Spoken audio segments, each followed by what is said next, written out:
Boa tarde, meu nome é Robson Pacheco, eu sou acadêmico do curso de Gestão Pública da Gran Faculdade e estamos aqui hoje para realizar a fase 2 do projeto integrador do primeiro semestre, que é aquela etapa onde nós fazemos a experiência compartilhada, que é a entrevista com um profissional da área que nós, no caso que eu escolhi para fazer o meu projeto integrador. Então hoje eu estou aqui com a Emanuela Barros, ela que é especialista em assistência social, pedagoga e gestora de parcerias entre a Secretaria de Desenvolvimento Social do Distrito Federal, as sedes e as organizações da sociedade civil, que são as nossas famosas OSCs. A Emanuela também é palestrante e pesquisadora do FNDE da UNB e projetista social. Seja muito bem-vinda, Manu. Obrigado por ter aceitado esse convite, de participar dessa etapa do meu projeto integrador. E vamos agora para a nossa entrevista, tá bom? Primeiramente, eu gostaria que você se apresentasse aqui para os nossos telespectadores, dizendo aí o teu nome, a tua formação e a sua área de atuação. Conta aí um pouquinho pra gente. Bem, você já falou bastante, Robson, mas a minha área de atuação aqui dentro da Secretaria de Desenvolvimento Social tem sido como gestora de parcerias e também especialista, porque eu também tenho formações em psicologia, saúde mental, neurociências, aprendizagem. Quando eu fui pesquisadora do FNDE, isso aconteceu por causa do projeto Viva a Vida Sem Drogas, que o Prodec estava também patrocinando com revistas, concursos para professores. Cheguei a treinar mais de 675 professores, então todos os meses eu estava numa escola pública diferente. Foi uma experiência muito enriquecedora para o meu currículo, para a minha vida também. E uma das coisas que mais me trouxeram felicidade realmente foi encontrar um caminho que eu pudesse trazer o conhecimento acadêmico para a vida prática, que foi justamente levar soluções, encontrar as dificuldades do governo, pesquisar, fazer uma pesquisa bibliográfica e de campo, porque eu amo pesquisa de campo, pegar o carro, ir na escola, ir na instituição, entender o que está acontecendo, trazer para as reuniões e encontrar essas soluções. Então, para mim, hoje, estar um ano como gestora de parcerias aqui nas sedes, na GEACAGE, que é a unidade que eu trabalho hoje, é um complemento, porque eu já tive essa experiência no FNDE, que foi muito enriquecedora, e tive 7 anos na Sejus, que também foi bastante enriquecedor como executora de contratos. Então, trazendo toda essa bagagem, que eu fui escalonando mais uma etapa. Agora, ser gestora de OSCs, organizações, da sociedade civil, que para mim era a parte nova, a novidade dessa experiência. Muito legal, Manu. Para nós, do curso de Gestão Pública, é uma satisfação imensa estar aqui frente a frente como profissional desta área, com uma carga gigantesca, uma experiência gigantesca, que essa que você tem. Então, para mim é muito inspirador, muito motivador, e eu quero sim, a exemplo seu, trilhar esse caminho também. Vamos então para a nossa próxima pergunta, Manu, há quanto tempo você atua como gestora de parcerias nas sedes? Aqui nas sedes é só um ano. No GDF eu já trabalho em várias áreas há 14 anos e nessa secretaria estou há 6 anos, que eu pedi redistribuição devido a alguns problemas políticos que acontecem em alguns projetos sociais, desavenças políticas, que assim, é a parte ruim, nem toda cereja do bolo é bem-vinda e nem toda flor tem só perfumes, ela também tem alguns espinhos. E a minha forma de superar foi justamente trocando de secretaria. Mas a redistribuição foi muito boa, porque eu percebi que a minha versatilidade, ela combinava mais com a flexibilidade das sedes. Pela estrutura que as sedes têm também na questão da diversidade, de entender com outros olhares o cidadão, por ser uma secretaria muito maior, com várias unidades que lidam diretamente com dificuldades que são do ser humano mais complexas do que eu tinha antes, né, em outra secretaria. Muito legal. Então, podemos dizer assim que no serviço público como um todo, você já tem aí 14 anos de experiência como gestora pública em diversas áreas. Como especialista, pelo menos, né? Muito bem. É só um importante adendo que eu gostaria de fazer aqui. Ela comentou que se identificou mais, né, com as sedes, que é a Secretaria de Desenvolvimento Social. Eu queria falar assim, bem rapidinho sobre essa secretaria, né, da qual eu também sou servidor, né, então é o órgão do GDF, do Governo do Distrito Federal, que atua aí diariamente no combate, né, e na erradicação das vulnerabilidades sociais da população do Distrito Federal, né, prestando apoio diretamente a essa população vulnerável através dos CRAS, dos CREAS, dos centros de convivência, dos restaurantes comunitários, né, atuando aí na questão alimentar. Então, as sedes, ela tem aí uma imensa representatividade, né, nessa questão de promoção da igualdade, promoção dos direitos, digamos assim, que as sedes, ela cumpre hoje um papel social de extrema relevância para a população do Distrito Federal. Isso é muito bom e realmente é muito gratificante fazer parte disso. E nessa parte eu concordo muito com você. Continuando aqui a nossa entrevista, mano, por que você escolheu essa área? Bem, primeiramente, quando eu fui convidada a ser gestora de parcerias, veio muito aquela relação de utilidade, porque a unidade que eu estava anteriormente, eu não estava me sentindo tão útil com os meus conhecimentos, com todas as especializações que eu tinha agregado. Eu estava muito limitada a fazer apenas relatórios socioeconômicos diariamente e pequenos atendimentos. Então, era um serviço muito administrativo. E eu queria ter um serviço um pouco mais flexível. Então, ser gestora de parcerias me trouxe essa flexibilidade do administrativo para a prática, para o dinamismo que nós temos dirigindo, estando nas instituições, estamos nos eventos, com a promotoria, com a VIGE. Então, nós estamos com pessoas de todas as classes sociais, de todos os níveis de conhecimento e escolaridade, e isso é uma diversidade bem maior. Legal, que bacana. Dando sequência à nossa entrevista, quarto ponto, qual é o maior desafio que você já enfrentou na sua carreira?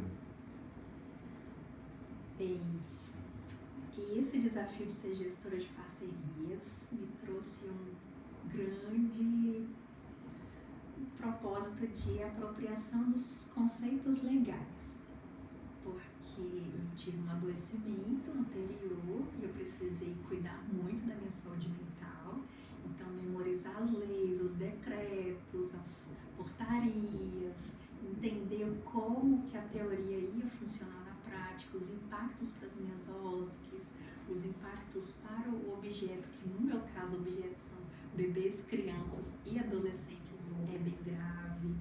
Então todos esses detalhes começaram a tirar um pouco do meu sono e foram desafios bem grandes, e eu precisei realmente assim, voltar para uma terapia de não me desesperar, não cair na ansiedade, mas fazer sim o meu trabalho bem feito todos os dias, com bastante constância, para que ele não impactasse a sociedade e tivesse a minha competência no lugar certo.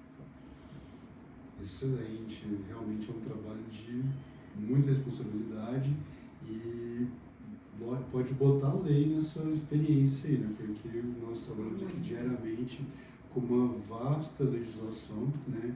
E especificamente nessa área além de toda essa legislação de leis, decretos, portarias, nós ainda temos o nosso queridíssimo Emiroski, né, que é o manual das organizações da sociedade civil, que traz aí, né, um caderno mesmo, extenso, com todo o passo a passo aí do papel do gestor de parcerias. Então, além de toda a legislação, ainda tem que observar as diretrizes do Emiroski, né? Torna-se mais um desafio aí também para atuar nessa área de gestão. E então, vamos prosseguir, mano. Próxima pergunta. O que lhe dá mais satisfação na área em que você atua? Hoje, o que me dá mais satisfação é realmente ter contato com os bebezinhos, principalmente da entrega voluntária. É um momento que eu penso assim, gente, hoje eu vou visitar os meus bebês, eu vou colinhar aqueles bebezinhos fofos, encontrar um lar para eles, né? Conferir o exame de DNA, o PIA, ver se eles estão se alimentando direitinho, ver se o pagamento está em dia, se eles estão se alimentando bem, se eles estão dormindo bem, e todo o trabalho que tem sido realizado. E outra satisfação que eu tenho também é participar desses eventos de trocas de experiências, como hoje nós tivemos uma intervisão com toda a equipe das OSCs. Então, nós tínhamos mães sociais, psicólogas sociais, assistentes sociais, também pedagogos sociais, de toda a nossa rede de acolhimento. Então, é uma troca de saberes muito interessante do que está acontecendo na escola, do que está acontecendo no Conselho Tutelar, como que a Defensoria Pública pode auxiliar o nosso objeto, que é a criança, é o direito garantido ali, como garantir mais direitos, como auxiliar um adolescente que está evadindo da escola, que está fingindo para o pai e para a mãe social que está indo para o colégio, mas ele está se desviando. Então, assim, encontrar esses caminhos que muitas vezes, para quem está de fora, parece que, nossa, né? É um trabalho terrível, esse trabalho de gestor e de especialista, mas quando a gente se capacita, ele se torna um pouco mais leve. Sim, eu posso, inclusive, compartilhar um pouquinho dessa sua experiência. Realmente é um nível de satisfação gigantesco, né? Eu tive a oportunidade de fazer uma das visitas acompanhando a Emanuela e, de fato, você vê ali no brilho do olhar daquelas criancinhas que antes estavam em uma situação vulnerável muito difícil, muito complicada, de abandono, de restrição alimentar, né? De restrição de direitos básicos, e agora elas têm um verdadeiro lar, né? Elas têm mães sociais, elas têm um grupo de pessoas, profissionais, psicólogos, pedagogos, administradores, que estão ali cuidando dessas crianças no dia a dia, além do convívio, né, com outras crianças que também estão passando pelo mesmo processo de ressocialização. Então é muito gratificante você ver ali a alegria estampada no rosto de cada acolhido, de cada criancinha. Realmente eu ia amar trabalhar nessa área também. Muito bom mesmo. Dando andamento aqui, vamos falar um pouquinho mais sobre a sua experiência particular mesmo nessa área de gestão, né? Eu queria que você contasse pra gente alguma situação inusitada, né, que você já viveu, ou que você já passou nessa atuação aí como gestora de parceria. Bem, quando eu tinha finalizado a minha especialização em avaliação psicológica, a minha chefe, que é a Brígida, que é gerente da nossa unidade, me ligou em pleno sábado, sendo que nós trabalhamos segunda a sexta. Só que eu sou uma pessoa com coração muito mole, eu não tenho, assim, muitos nãos para essas questões profissionais. E às vezes até minha psicóloga fala assim, olha, às vezes você tem que dormir mais, descansar mais. Só que quando é algo sério, eu consigo, assim, me desligar de necessidades pessoais. Eu sou muito impessoal nesse sentido. E mesmo sendo um dia de sábado, acho que era véspera de feriado, uma coisa assim. Ela me ligou para dizer que um jovem de uma casa-lar que eu estava responsável, junto com um outro gestor, havia evadido depois de ter tomado álcool, uma comorbidade, que ele tem uma deficiência intelectual, era adolescente e já tinha um histórico bem delicado.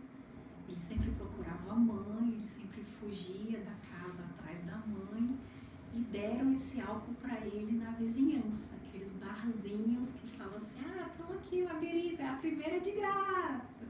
Só que com o uso de medicamento controlado, o que acontece? Eu sabia, pelo meu curso de avaliação psicológica e também de psicologia e saúde mental, que ele não podia fazer ingestão de álcool com as medicações que ele tomava, que era risperidona, ritalina, sertralina, e era numa dosagem bem elevada. Até hoje eu lembro que era 120 miligramas de sertralina e mais de 60 miligramas de risperidona, porque ele trazia traumas bem delicados. Então eu percebi que naquela situação mais delicada ainda, que a minha chefe estava desesperada, eu consegui ter um sábado calmo porque eu tinha conhecimento. E quando ela falou assim, olha, ele evadiu, parece que ele está na central de vagas, que ele vai precisar ir para uma outra casa lá, porque o assistente social disse que ele não pode voltar para aquela casa lá, e havia vários critérios. E ela falou, conversa com o assistente social, tenta entender o que foi que aconteceu, orienta o assistente social, que é um papel do gestor também, tá ali orientando, principalmente como especialista, né, já que eu tenho essas duas linhas pelo meu currículo. Eu fui conversar com o assistente social, ele estava substituindo uma outra assistente social que estava de licença maternidade, e ele, com todo amor, todo carinho, ele explicou toda a situação desse jovem, e eu fui orientando na parte psicológica e pedagógica, né, também da gestão e também dos critérios que ele não podia voltar, e ele foi me relatando o que o jovem fez, né, tipo, ele teve um descontrole na área da sexualidade, ele já tinha o histórico de ter abraçado a mãe social de uma forma diferente, ele já tinha agredido uma acolhida, então nós não podíamos recebê-lo novamente, então era uma complexidade bem elevada. Só que em vez de eu perder o meu sábado, o meu domingo, a minha segunda-feira sem conseguir conciliar o meu sono, porque era uma situação muito complexa, que não era da questão financeira, mas era da questão humana, o que eu fiz? Eu falei para ele, o que é que a OSC vai fazer? Ele, a OSC nesse momento não pode fazer mais nada. Então chegou um momento, né, Robson, que eu falei assim, então já está resolvido. Se a OSC não pode receber o menino de volta, a gente já compreendeu todo o processo, nós vamos relatar, e eu já sei para qual OSC eu vou pedir uma vaga para ele. Porque eu já sabia qual era o outro pai social que tinha um coração do tamanho do mundo, que poderia receber esse menino, que foi muito bem recebido numa OSC numa área rural, pela qual ele não ia ter acesso a barzinhos, que ele não ia ter essa mistura química, que seria muito difícil ele ter um descontrole emocional maior, porque ele teria contato com a natureza. Então eu sabia que isso era importante para o tratamento dele, para a socialização dele.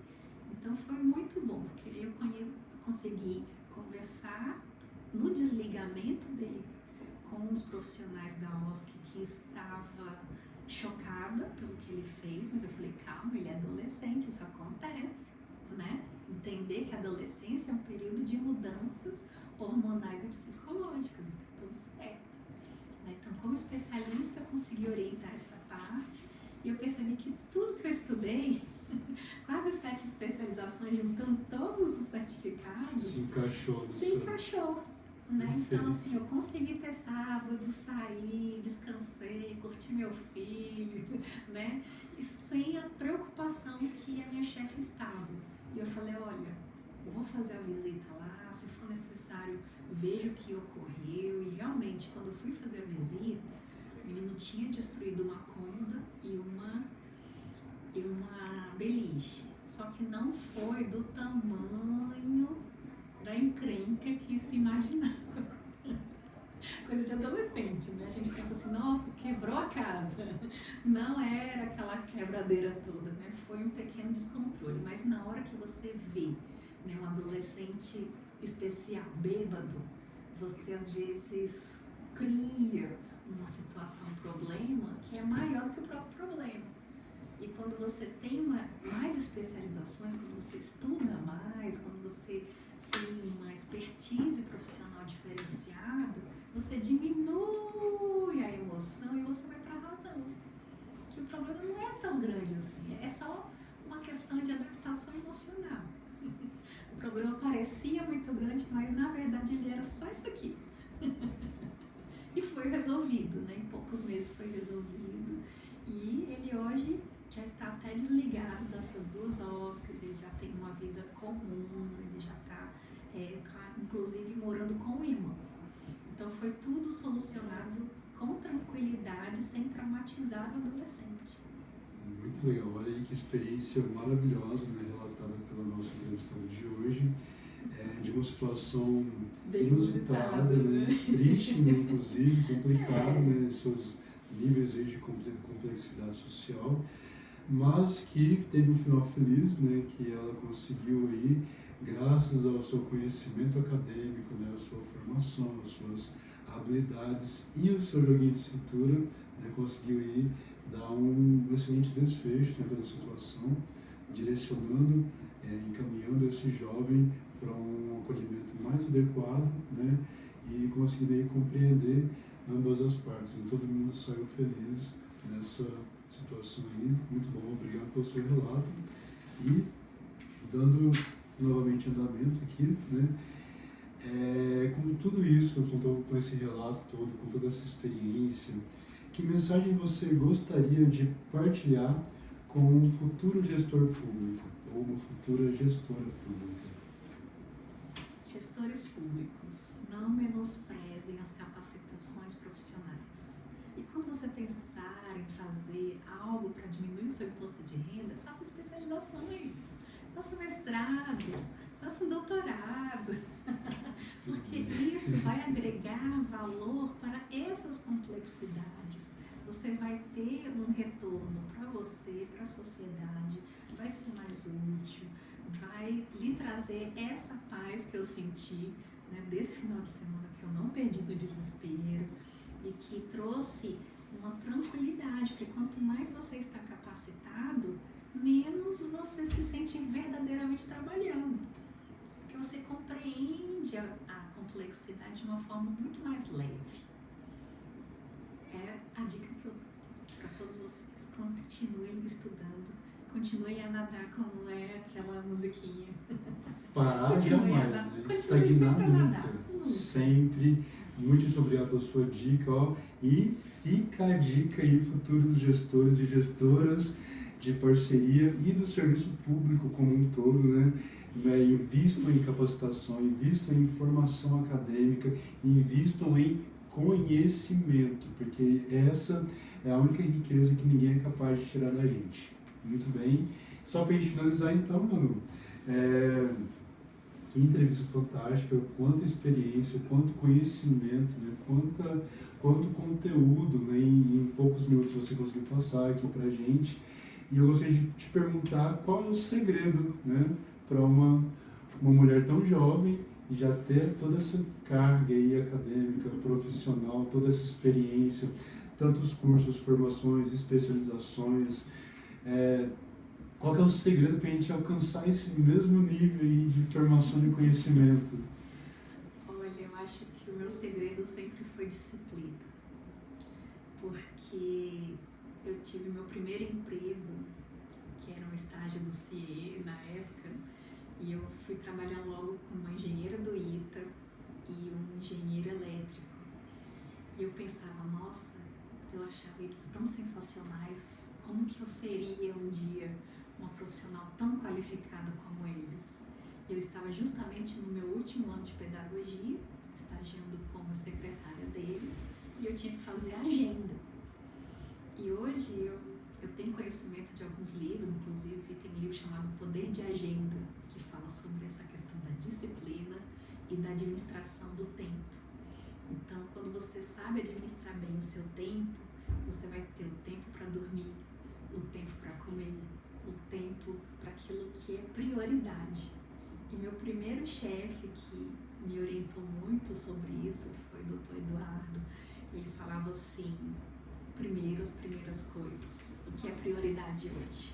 Então a gente sempre tinha uma agendinha, né, escrita, mas a principal era a agenda que ele colocava na parede e ele dizia: a prioridade do dia é o edital tal, porque são tantos milhões que eu quero ganhar hoje. E se eu não ajudasse ele a ganhar aqueles milhões, eu sei que ele iria ficar muito mal-humorado e o café dele ia ser o dobro e eu ia ter que fazer o café dele sem açúcar. Então, como ele era estrangeiro, ele gostava de café forte e sem açúcar. Eu nunca fiz tanto café forte sem açúcar na minha vida como naquela época. E essa engenheira do ITA, ela era muito tranquila e toda semana ela ganhava muito bem. E já tinha vários imóveis, né? Tinha uma vida financeira, uma vida material excelente, só que a saúde dela estava muito comprometida. Então eu percebi um desequilíbrio do material para a saúde bem considerável e eu pensei: eu não posso exagerar, porque se eu exagerar eu vou chegar nesse nível que eu não quero chegar. Então eu fui dosando as boas experiências, que foi ter o poder de agenda dentro das minhas agendas. Primeiro, o que é prioridade. Muitas vezes a minha chefe fica ansiosa, porque é normal, trabalhar sob pressão nos dá ansiedade, mas eu paro e penso: o que tem para hoje? O que eu tenho que entregar amanhã? E o que eu tenho que entregar na segunda, terça e quarta? E aí eu faço uma agenda mental e uma agenda no celular, que me ajuda bastante a entender o que é prioridade para eu não me desesperar e não afetar a minha vida pessoal nem a minha saúde. Então, esse é meu segredinho. Muito bem, gente. Olha só, anotaram aí direitinho, bonitinho. Vamos repetir isso daí, porque a gente vê que o sucesso é garantido. Conversamos hoje com a Emanuela Barros, nossa especialista em assistência social, pedagoga e gestora de parcerias, aqui nessa que foi a segunda etapa do meu projeto integrador no curso de Gestão Públicas do Gran Faculdade. Gostaria de agradecer muito, Manu, pela sua presença, pela sua disponibilidade de estar aqui comigo hoje, compartilhando toda essa experiência fantástica de vida, de profissão, de formação. Isso para a gente é muito engrandecedor e espero poder contar com vocês, com você, em outras etapas desse projeto. Muito obrigado. Eu que agradeço poder compartilhar e colaborar com a formação de vocês.